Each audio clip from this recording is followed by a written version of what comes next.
Moi! Mä tein vähän aikaa sitten videon ihan vasta-alkajille, niin mä ajattelin, että mä teen nyt tällaisen videon enemmänkin edistyneille Suomen opiskelijoille. Eli mä puhun tosi nopeasti, joten tällaiselta suomen kieli kuulostaa, kun käydään normaalia keskustelua. Tässä videossa mä ajattelin kertoa muutamia vinkkejä, miten oppia paremmin kieltä, kun teillä on jo aika hyvä pohja, eli kun pystytte ymmärtämään ihan normaalia puhetta.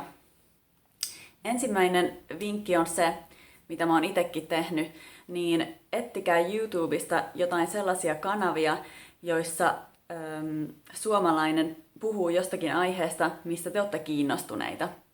Mä esimerkiksi seuraan YouTubessa ranskalaisia ja italialaisia henkilöitä, jotka tekee videoita treenaamisesta ja terveellisestä ruokavaliosta.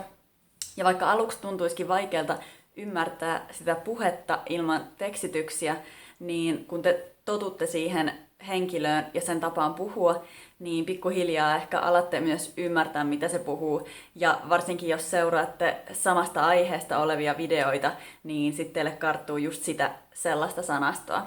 Toinen vinkki on, jos te ette vielä ole siinä vaiheessa, että uskaltaisitte puhua suomea, niin kannattaa lukea ääneen suomalaista tekstiä.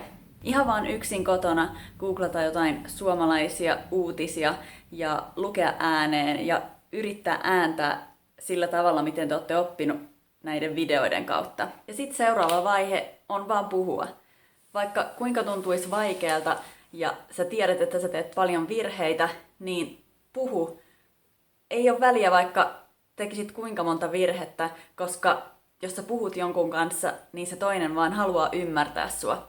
Joten jos on mahdollista, niin kannattaa etsiä esimerkiksi tandem-pari, joka opettaa sulle suomea ja jolle sä opetat sitten vaikka sun omaa äidinkieltäsi. Ideana on se, että te ette puhu englantia tai muuta yhteistä kieltä, vaan oikeasti, että sä yrität puhua ja saada sun asiat sanottua suomeksi.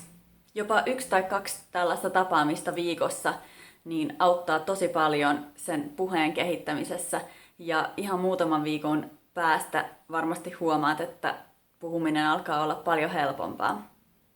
Laittakaa kommenttia, että puhuinko mä liian nopeasti vai pystyittekö ymmärtämään yhtään mitään. Mä tiedän, että mulla on tosi vaikeaa kirjoittaa tekstitykset, mutta toivottavasti mä pystyn siihen. Okei, moikka!